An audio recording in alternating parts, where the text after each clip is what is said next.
Europecast, l'Europe et vous. Je crois qu'il faut continuer encore aujourd'hui à se battre d'abord pour protéger l'Europe et pour transformer l'Europe. Sur Euradio. L'association belge Lire et Écrire propose des cours de lecture, d'écriture, d'expression orale et même de théâtre destinés aux adultes. Son but est de lutter contre l'analphabétisation. Jacqueline Masson est coordinatrice de Lire et Écrire à la permanence de Namur. Elle est au micro d'Anouk Durocher et Pauline Averti. Une personne analphabète, c'est un adulte d'abord. C'est un parent, ça peut être un travailleur, c'est un citoyen, c'est un consommateur. Enfin voilà, il n'y a pas une étiquette. C'est quelqu'un soit qui n'a pas été scolarisé du tout, soit s'il a été scolarisé, qu'il a au maximum le CEB, donc ça c'est le certificat d'études de base, donc fin des études primaires, ou alors qui ne maîtrise pas les compétences du niveau 6e primaire en lecture, écriture et calcul. Ce n'est pas parce qu'on ne sait pas lire et écrire qu'on ne sait rien faire. On se débrouille dans la vie, c'est plus difficile, c'est plus lourd, ça prend de l'énergie et fatalement on est exclu de toute une série de choses.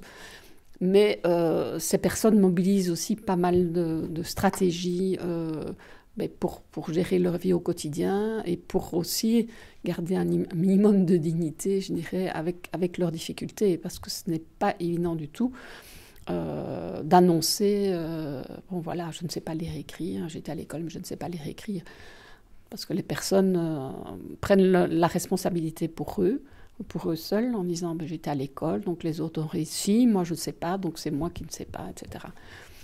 10% des adultes, ce n'est pas anecdotique, ce n'est pas une responsabilité individuelle, c'est un problème social et un réel problème de société. Se lancer le défi et de dire que chaque enfant puisse sortir de l'école à 12 ans en maîtrisant au minimum la lecture, l'écriture, le calcul, je pense que c'est le défi d'une société développée comme la nôtre, que ce défi peut être relevé tout à fait. J'avais de la moquerie, surtout de mon mari. Josiane est adhérente de Lire et Écrire, elle a 57 ans. Oh, tu es une illettrée, tu ne sais pas lire, tu ne sais pas écrire. Non, toi non plus, puisque tu ne sais pas remplir des papiers. Donc, moi, je vais aller dans une association pour apprendre. Oh, tu ne seras pas capable d'apprendre. Non, si je ne sais pas lire, je saurais quand même faire autre chose. Hein. Je me développerai plus comme je suis maintenant. Et il me dit, oui, mais non. Et puis, j'ai eu des enfants. J'ai arrêté à un moment donné aussi, puisque j'ai eu des enfants. Et puis là, ce qui m'a choqué, c'est la façon de mes enfants. Parce que j'ai caché quand même à mes enfants que je ne savais pas lire ni écrire. Mais mon grand l'avait vu par rapport à son journal de classe. Parce qu'il avait des mauvaises notes. Et maman, regarde, j'ai eu une mauvaise note, tu ne l'as même pas lu. Puis je dis non, venez les enfants, on tape tous les trois. Quoi? Mais j'ai quelque chose à vous dire. Quoi, maman? Je ne sais pas lire et écrire. Ils sont restés 1 heure sans me parler. Et puis ils sont venus, mais maman, ça s'apprend encore. Il y a encore les larmes aux yeux en vous en parlant. Toujours me faire rabaisser la coupe à démorder.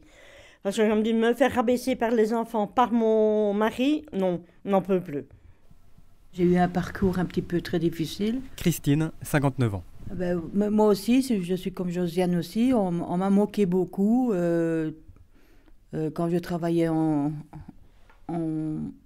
dans un café.